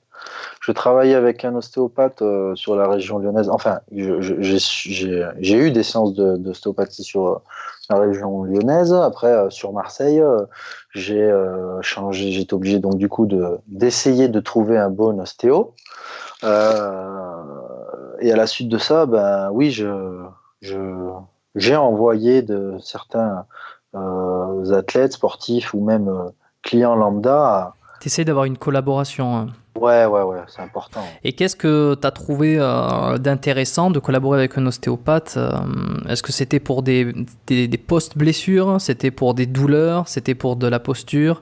Ça va être pour tout, en fait. C'est se dire, je vais prendre l'exemple de ma femme, par exemple, qui qui a amorcé une pratique fitness et voilà, de la musculation. Donc, elle n'était pas cours collectif, mais elle aimait bien faire de la musculation. Et puis, à force de parler, en gros, elle me disait, ben, j'ai mal au genou, j'ai mal au genou. Et elle s'était fait opérer, tu sais, au niveau de la rotule, au niveau des ailerons. Et ben, elle avait une rotule qui n'était pas trop mobile, donc ils se sont occupés un peu de sa rotule, mais elle avait toujours des douleurs. Donc, j'ai dit, c'est à part moi et la pratique abusive que je peux mettre durant l'entraînement, c'est pas normal qu'une personne lambda reste avec des douleurs. Donc du coup, j'avais la chance que mon kiné ostéo était adhérent dans ma salle. Donc c'est un kiff ça, c'est-à-dire que si moi j'ai des clients, et ben dans cette position-là, je vais les orienter vers lui et lui même inversement, c'est-à-dire avoir des sportifs qui sont dans son cabinet et qui nécessitent et ben après un retour musculaire précis, et ben il me les envoyait, etc., etc. Donc du coup, on a réamorcé un protocole et ben de kiné ostéo avec mon ami et moi un suivi spécifique à la salle de musculation, et ben c'est rentré dans l'ordre, quoi. C'est rentré dans l'ordre. Donc, on n'est pas des magiciens, mais si on écoute la personne, si on essaye de voir, bah, lorsque je fais ça, j'ai des gênes, des douleurs. Lorsque je fais ça, là, non, là, ça va, etc. Donc, on arrive à mettre en place un suivi qui est qualitatif. Et ça, moi, c'est ce qui me fait vraiment vibrer. Vraiment vibrer. Et il y en a eu d'autres, hein, même sur le petit papy qui s'est fait une entorse de cheville, ben, avec la perte de la sensibilité au niveau du pied, c'est ce qui est le plus important. La force, elle vient de notre pied, quoi. Et plus on vieillit, plus on va avoir un enraidissement du tendon d'Achille, sans parler des pertes visuelles et même vestibulaires. Le petit papy qui vient et qui veut se faire son renforcement, quoi, de la cheville. Donc c'est important. C'est un objectif qui est à prendre en compte et au sérieux. Donc lorsque ça se passe comme ça, c'est vraiment génial. En parlant de tout ça, justement, tout ce qui est blessure, douleur, évidemment, c'est un peu mon sujet de prédilection. J'essaie de le dire, en tout cas d'en parler à chaque épisode. On va pas nécessairement passer sur toi, tes blessures, tes anciennes blessures à toi. Hein. Tu nous as parlé que tu t'es fait une entorse au niveau du genou, ce qui t'avait amené vers cette merveilleuse voie. Ouais, j'ai eu une rupture du LCA. Ouais. Mais parmi les clients que tu as ou les sportifs que tu coaches, que tu prépares pour leur activité, qu'est-ce que tu retrouves le plus souvent comme blessure, toi ? Alors, ça va être, j'ai eu les genoux. Les genoux, hein, alors, la moto, le footballeur, le handballeur, les genoux. Même le motard sur sa moto, lorsqu'il se réceptionne sur un saut, eh ben, on a les LCA qui vont péter, quoi. Qui vont péter. Alors, juste pour ceux qui ne savent pas, LCA, ligament croisé antérieur. Hein. Exactement. Et les atteintes méniscales aussi. Hein, méniscales. Alors là c'est... ça y va, hein, ça. Ce qui revient le plus, ça va être une atteinte lombaire. Donc, j'ai une protrusion lombaire, j'ai une hernie discale. Donc, en gros, lorsqu'on vient m'annoncer ça, c'est la fin du monde. C'est-à-dire qu'on m'annonce une hernie discale et la personne, elle peut plus rien faire, quoi. Elle peut plus. Et je pars du principe qu'il faut vulgairement soigner le mal par le mal. Et ben, c'est savoir déjà si l'hernie elle a été traitée, opérée, etc. Donc ça, c'est très important pour moi. Et après, ben, amorcer un renforcement spécifique de la zone avec un travail ciblé sur le dos qui va me permettre d'avoir un dos plus solide pour pouvoir répondre à la demande. Donc, en éliminant certaines phases qui sont bien évidemment interdites, s'il y a eu des protrusions qui sont détectées voilà, sur de l'imagerie. Exactement. Des charges qui sont au-dessus de la tête, etc. Et ben, il va falloir que je sois vraiment très confiant et que j'ai confiance en la personne pour pouvoir amorcer ça. Mais si on m'annonce ça, déjà, je vais limiter mon suivi avant de connaître plus en détail la blessure. C'est là où, effectivement, l'intérêt de collaborer avec un ostéo ou kiné, je vais savoir un petit peu moins ce qu'il va faire sur une hernie discale, ou en tout cas dans un environnement de problème discal. Mais c'est vrai que l'ostéopathie, en collaboration avec de la préparation, de l'entraînement, tu vois, personnalisé. On va s'occuper de la posture, on va essayer de relâcher certains muscles, on va essayer de redonner de la mobilité à certaines structures, d'essayer de, par la posture et par cette mobilité, de décomprimer certains endroits, là où par exemple le disque peut-être pincé, peut-être appuyé, donc on va travailler là-dessus. Et en complément, avoir quelqu'un qui va s'occuper de retravailler musculairement parlant, de restabiliser le bassin par du gainage, par de tout ça. Enfin, tout ça, c'est vraiment, surtout dans un problème d'hernie, c'est très complémentaire et c'est pas en claquant des doigts que le problème se termine. Il y a vraiment une prise en charge qui peut être un peu longue, mais qui va tellement servir par la suite. Un jour, j'ai eu un client qui se présente à la salle et cache d'emblée, il me dit ça en fait. J'ai une hernie discale, interdiction de travailler le dos. Je lui dis alors déjà je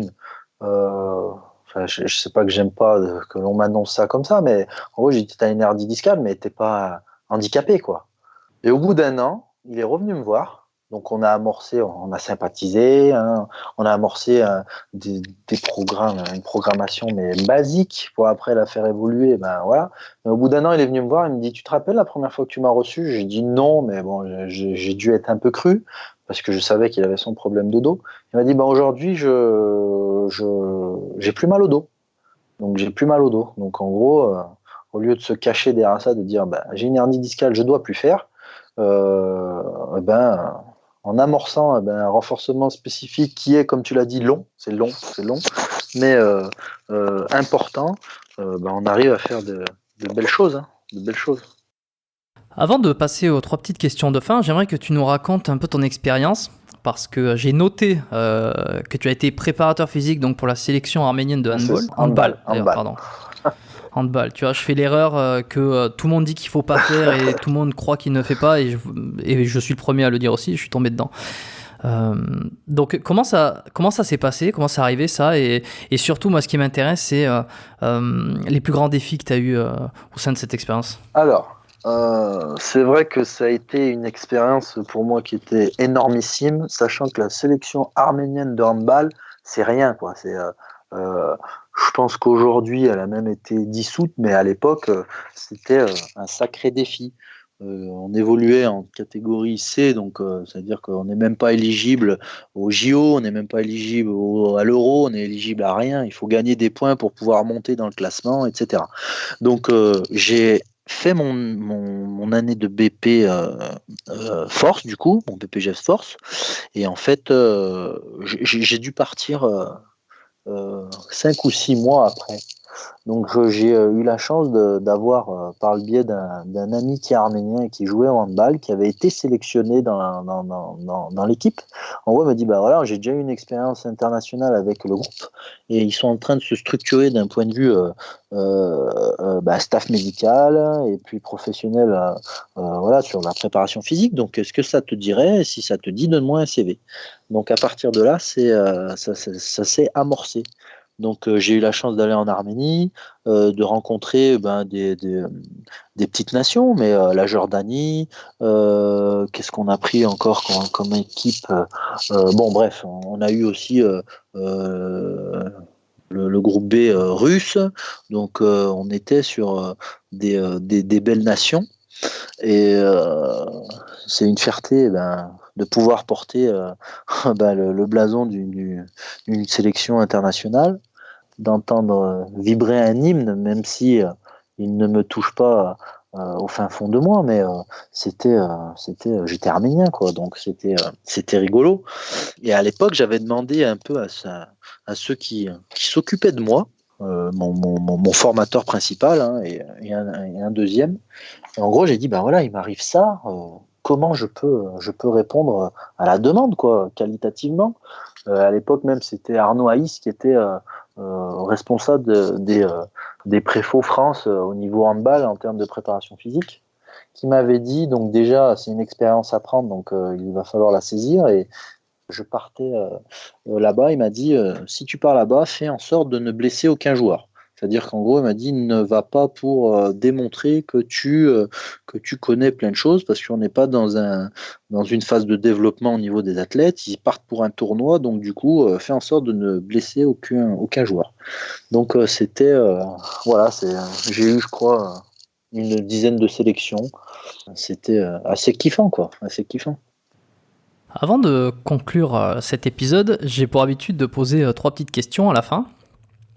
La première question, quel est je vais la refaire. Quel est le meilleur conseil que tu donnerais à quelqu'un qui commencerait le sport aujourd'hui et qui aurait très peu de connaissances? D'essayer donc on va parler de gym, de salle de musculation, d'essayer de s'abonner dans une salle où on a une présence humaine déjà pour avoir normalement de bons conseils qui seront véhiculés, je dis normalement, pour éviter et pour faire face aux problèmes d'Internet. On s'est tous lancés aussi sur des vidéos, etc. Donc essayer de s'encadrer de la meilleure des façons avec un professionnel. C'est un conseil extrêmement pertinent que je crois qu'on ne m'avait pas encore donné sur ce podcast. Et c'est extrêmement pertinent parce que on voit tellement du n'importe quoi dans les salles. Et moi, alors c'est pas tant de voir n'importe quoi, parce que celui qui est débutant, qui s'inscrit, il connaît pas. Donc il a regardé 2-3 trucs sur YouTube, il s'est fait avoir par 2-3 vidéos un peu putaclic, comme on dit, qu'il a attiré sur des exercices à la con, etc. Ou même si c'est des exercices qui sont intéressants, mais qui sont pratiqués, exécutés n'importe comment, on va dire que il a sa part de responsabilité, mais la grosse part de responsabilité qu'a la salle de sport, qu'a le gym en lui-même, c'est quand même d'avoir une présence, des formateurs, ou en tout cas des gens qui sont présents pour regarder ce que les clients, les sportifs amateurs font dans les salles, pour s'assurer qu'ils ne vont pas se blesser. Exactement. Et je trouve ça désolant, parce que c'est le cas ici, au Canada, mais c'est également le cas en France et un petit peu partout. C'est désolant de voir autant de personnes s'entraîner n'importe comment, avoir des coachs soit qui se baladent, soit qui restent derrière l'accueil, et qui leur disent pas, mais attends, on va changer un peu le mouvement parce que là tu vas te faire mal. Et moi, le nombre de fois où je le vois ça, j'ai envie, ça me brûle les lèvres, j'ai envie d'aller voir la personne et de lui dire attention, tu peux te faire mal. Mais le problème, c'est que moi, c'est pas mon rôle. Moi, en général, quand je m'entraîne en salle, dans le gym, c'est un petit peu mon truc perso, tu vois. Et puis il y a une question aussi de légitimité. Je veux dire, qui je suis. Alors je sais que je suis ostéopathe, donc j'ai une certaine légitimité pour donner un conseil si la personne va se blesser. Tu vois, tu dirais salut, je suis ostéo, mais moi ça me met mal de faire ça. J'aime pas trop. Je suis pas à l'aise avec ça, en fait. Je pourrais, évidemment, ça m'est arrivé, mais si je dois le faire à chaque fois, c'est un petit peu dommage. Tu vas y passer du temps, oui. Ben ouais, je vais y passer du temps, et bon, après, je dis pas que c'est toutes les 5 minutes non plus, que je me prends pas pour le roi des exécutions, etc. Mais tu sais, tu le vois quand un soulevé de terre est fait dos rond, je veux dire, la première chose à faire, c'est quand même dire, attends, enlève un peu de poids juste pour voir, là, et garde le dos droit pour le mouvement. Et ça, il y en a très peu qui le font, j'ai l'impression. Très peu d'entraîneurs dans les salles qui vont vers les gens naturellement, sans que ça soit des clients personnalisés, tu vois, et qui leur donnent des conseils. J'ai été très long dans cette explication, mais je suis sûr que tu vois ce que je veux dire. Oui, quand je mets en place des cours de cross-training qui sont plus dédiés à un public fitness, j'ai aujourd'hui la chance, comme je dis, de pouvoir tourner le dos aux adhérents, parce que je sais qu'ils sont en sécurité, parce que je leur ai appris et je sais qu'ils peuvent évoluer en toute confiance. Voilà, ils connaissent. Souvent, j'ai l'habitude de leur dire, vous n'avez même plus besoin de réfléchir parce que les ateliers, je les mets en place et vous n'avez plus qu'à exécuter. Donc, bien évidemment, à exécuter de la meilleure des façons. Voilà. Et après, moi, quand je suis sur mon plateau musculation, j'essaye de me faire petit, mais je suis pas le patron de la salle, mais c'est mon plateau musculation. C'est-à-dire qu'il doit être rangé, le plus propre possible, mais surtout veiller à la sécurité des personnes. C'est-à-dire que pour moi, il est inconcevable que l'on puisse faire les choses mal, quoi.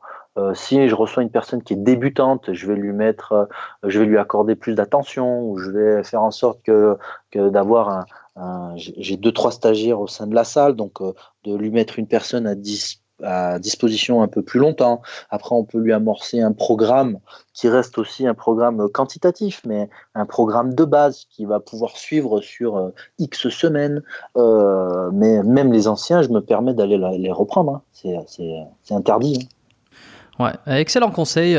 Si vous démarrez une activité sportive, alors si on se focus sur la salle de musculation, c'est vrai que vaut mieux payer un tout petit peu plus et être encadré par des personnes qui vont vouloir prendre soin de vous, ou en tout cas vous prévenir si vous faites mal les exercices et un petit peu vous aiguiller sans forcément vouloir absolument vous vendre du coaching, plutôt que de payer moins, d'être dans une salle low cost Ouais. qui coûte que dalle et où il n'y a pas de présence, il n'y a rien et en fait vous faites n'importe quoi et dans quelques mois vous faites mal et puis finalement ça n'aura pas servi à grand chose. Même sur de la présence, je me suis amusé, moi, des fois, à faire des mouvements mal ou des mouvements que les gens ils n'avaient pas l'habitude de voir. C'est-à-dire que sans question, quelques semaines après, je revoyais la merde que j'avais fait, quoi, pour rigoler et juste pour voir. C'est-à-dire que les gens, quand même, ils observent. Donc peut-être parce que c'est le coach qui s'entraîne, mais c'est rigolo de voir ça. C'est-à-dire que sans me demander le pourquoi du comment, les gens vont refaire. Et ça peut être dramatique, quoi. Donc, je te laisse imaginer les vues sur Internet sans avoir de réponse au pourquoi du comment, quoi. Deuxième question, est-ce que tu as eu un modèle, toi, ou un mentor pendant tes études ou même récemment et qui est peut-être encore toujours un modèle, d'ailleurs? Ça, c'est vraiment une question qui est difficile. On me l'a posée déjà il y a 2 ans, parce que je suis depuis 2 ans dans une formation qui s'appelle le Real Movement Project. C'est un mouvement qui est international, qui est né en Australie. Et en fait, c'est une communauté de coachs qui aspire à un monde meilleur dans le coaching et dans la préparation physique. Et on va dire qu'on essaye de faire face à à tous les imposteurs. Et en gros, le responsable de la formation nous amène à sortir un peu de nous-mêmes en nous posant ce genre de questions. C'est-à-dire que même après des années de pratique, on m'a posé la question, mais pourquoi t'es coach? Pourquoi tu es devenu coach? Voilà. Et aussi la question de quels sont tes mentors. Donc, j'aurai toujours un profond respect envers mon formateur Philippe qui m'a donné un très bon enseignement sur mon BP Force. Et après, je ne sais pas si c'est un défaut, mais je n'ai pas de gourou qui traverse l'Atlantique ou quoi. J'ai lu beaucoup, contrairement à mes, voilà, j'ai lu beaucoup d'articles sur des grands noms qui se font aux États-Unis ou au Canada, mais je reste assez fermé sur des personnes qui m'ont bien orienté sur le sol français. On peut les mettre en avant, mais si voilà, justement pour les gens qui vont écouter le podcast, c'est-à-dire se documenter sur des noms comme Aurélien Broussal, sur des noms comme Olivier Bollier, sur Frédéric Marcerou, qui est, en gros, c'est pas mon mentor, mais c'est celui qui m'a initié durant ces 2 années de formation, qui écrivent des choses qui sont très pertinentes et qui sont amoureux du job. Et j'en oublie parce que sur le sol français, on a de très très très très bons préparateurs physiques et des coachs. Après, je vais avoir aussi des personnes comme Stéphane Dauvergne qui m'a initié à la pratique du kettlebell sport, c'est-à-dire au maniement de cet outil-là qui est aujourd'hui devenu à la mode, qui est à la mode depuis la pratique du CrossFit dans les box de CrossFit, mais qui est un outil d'entraînement qui date de l'Égypte, du Moyen Âge. Il a traversé les temps. Et aujourd'hui, c'est un outil qui est indispensable dans la pratique du coach, que ce soit pour un simple renforcement musculaire ou pour un gain de qualité physique. Donc voilà, je ne vais pas tous les citer, mais voilà. Troisième et dernière question, est-ce qu'il y a un livre qui t'a particulièrement marqué et que tu recommandes, que ça soit dans le domaine du sport, de la préparation physique ou même pas du tout, hein. Ça peut être un roman, ça peut être un livre pratique sur d'autres domaines ou quoi que ce soit. Alors, moi, ça va être rigolo, mais je demande à l'ensemble de mes élèves de commander. L'auteur, c'est Blandine Calais-Germain. Donc, c'est l'anatomie pour le mouvement. Je ne sais pas si tu connais, mais ça va être un bouquin qui Je connais pas, non. l'ensemble des articulations, l'ensemble des muscles, des insertions, les origines, la fonction, etc., qui est vraiment, vraiment top. Donc, c'est-à-dire que dans un apprentissage assez poussé quand même, hein, c'est obligatoire pour moi. Si on ne connaît pas tout ça, on peut pas se prétendre à faire du coaching.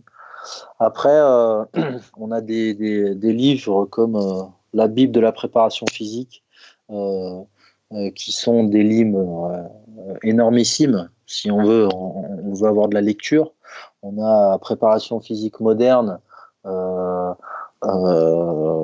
d'Olivier Beaulier.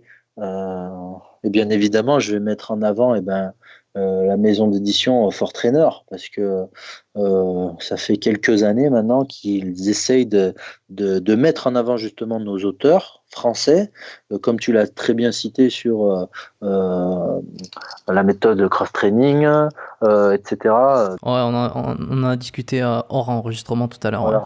Voilà, et puis une maison d'édition qui arrive à mettre en place des partenariats, par exemple, avec la maison d'édition Human Kinetic. C'est-à-dire, on a des traductions de livres sur de l'hypertrophie, sur de la vitesse, sur de la pliométrie, justement, sur des écrits de fous qui sont en anglais et qu'on en arrive à avoir en français. Donc ça, c'est vraiment top. Donc, je prêche un peu pour ma paroisse, mais de toute façon, j'ai même pas besoin de le faire. Les gens, ils le font naturellement et s'orientent vers des lectures comme ça, et c'est énorme. Donc, ouais, ce que la maison d'édition Fort Trainer fait, c'est vraiment énorme. Ok, je mettrai pour les plus curieux, ceux qui veulent en savoir plus sur les références que tu as mentionnées, je mettrai les liens dans les notes de l'épisode, dans la description. Je suis pas là pour vendre le truc, hein, mais voilà, si on cherche des écrits, après ça s'élargit, hein. Il y a d'autres maisons d'édition, mais voilà. Ouais, non, mais bien sûr, écoute, je t'ai posé une question, tu as répondu honnêtement, et je pense que c'était sincère. Effectivement, il doit y avoir de bonnes références dans ces livres. Je dois t'avouer que je les ai pas lus. Celui dont tu m'as parlé, je ne le connais pas. J'irai regarder par curiosité aussi. Après, il y a des vieux livres qui existent, comme ce que les écrits Cometti ce que M. Cometti a pu mettre en place, voilà, des vieux écrits qui sont aussi pour moi la base, donc qui sont des lectures pour moi indispensables. Est-ce qu'il y a quelque chose que tu voudrais rajouter ou un dernier message à faire passer avant de terminer ce podcast? Déjà, je voudrais vraiment te remercier pour m'avoir donné ce temps de parole. On a dit pas mal de vérités, j'espère avoir répondu à tes questions.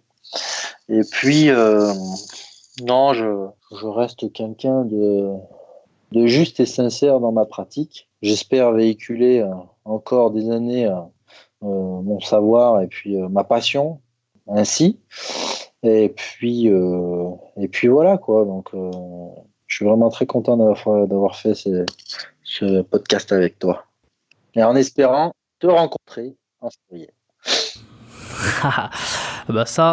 Si tu passes à Montréal, tu m'écris et effectivement, on aura l'occasion de se rencontrer, de discuter. Est-ce que si on veut te suivre ou te retrouver sur les réseaux, sur le merveilleux monde du web, ou même te contacter, où c'est que ça se passe? Eh ben, j'ai un Instagram, moi. C'est-à-dire qu'on tape mon nom et mon prénom, Julien Volant, et on me trouve. Donc, j'ai une photo avec ma kettlebell sous le coude. Comme tout le temps. Après, sur Facebook, pareil, donc Julien Volant, et j'ai une page qui s'appelle Performance Training Julien. C'est le nom de ma petite association sur lequel je véhicule mon quotidien, et je poste aussi des études scientifiques ou tout ce qui me paraît pertinent dans mon milieu, et je poste ça. C'est-à-dire que c'est des réseaux qui sont dédiés à ma pratique, à mon style de vie, et je ne parle pas de religion, ni de sexe, ni de politique, je ne parle que de sport. Excellent, je laisserai toutes les références, en tout cas tous les liens dans les notes de l'épisode. Là, vous allez sur n'importe quelle application, vous écoutez, même sur YouTube, vous déroulez la description, vous allez retrouver tous les liens. En tout cas, je te remercie d'être passé sur le podcast, c'était très intéressant, je t'ai posé beaucoup de questions. J'avais énormément de choses que je voulais savoir. Et en fait, on n'a pas eu le temps de tout aborder, hein. Comme par exemple l'intérêt des kettlebells. C'était un des sujets où je sais que tu pouvais envoyer, tu avais pas mal de choses à dire. Mais ça sera peut-être l'occasion d'en reparler dans un prochain épisode. J'espère que ça a également répondu à pas mal d'interrogations que vous, les auditeurs, vous pouvez vous poser concernant la préparation physique et puis un petit peu des choses un peu techniques comme ce qu'on a abordé, pliométrie, gainage, la préparation, la réathlétisation, etc. Je te remercie et puis je te dis peut-être à bientôt pour un prochain épisode. Ouais, ça marche, merci Jérôme. Voilà, je vous remercie d'avoir écouté cet épisode jusqu'à la fin. Comme vous avez pu le voir, il y a eu quand même beaucoup d'informations hyper pertinentes. J'en profite, tant que je suis tout seul devant le micro, pour remercier également Julien qui a souhaité participer à cet épisode pour parler de tout ce qui est préparation physique, de coaching et de formation pour devenir coach et entraîneur dans tout le milieu du sport. Encore un passionné sur le podcast, ça s'est vu, ça s'est entendu, donc ça fait extrêmement plaisir. Si vous avez appris des choses autant que moi, pendant cette heure et demie avec Julien, je vous demanderai de laisser un avis 5 étoiles sur l'application Apple Podcast, ou c'est l'application podcast d'Apple. Je ne sais pas dans quel ordre il faut le dire. Elle est sur iOS, donc iPhone. Si vous avez un iPhone, si votre petite sœur a un iPhone, vous pouvez aller dans l'application podcast d'Apple. L'application, c'est un petit micro, elle est de couleur violette, c'est un petit micro. En fait, vous allez sur l'application, vous déroulez un petit peu vers le bas, vous cliquez sur 5 étoiles et vous laissez un commentaire. Donc vous dites ce que vous en pensez, vous pouvez encourager l'émission. Me laisser un petit mot, moi à chaque fois que je vois qu'il y a un commentaire, je suis content, ça veut dire que vous appréciez ce podcast, en dehors du fait que je vois que les lectures sont plus nombreuses, donc c'est super. Je sais pas exactement avec quelle plateforme vous écoutez ce podcast, mais si vous voulez être sûr de recevoir tous les prochains épisodes, ainsi que toute nouvelle ou toute information que je peux communiquer à mes contacts privés, on peut dire, vous allez sur biomecaniquepodcast.com/lettres. Vous trouverez le lien en fin de description. Vous rentrez votre adresse email et vous êtes inscrit sur la lettre biomécanique. Je vous laisse ici. Je vous dis à la prochaine. Le prochain épisode sera en 2020. Donc bonne année à tout le monde. Et on se retrouve l'année prochaine pour un nouvel épisode du podcast Biomécanique. Bye bye.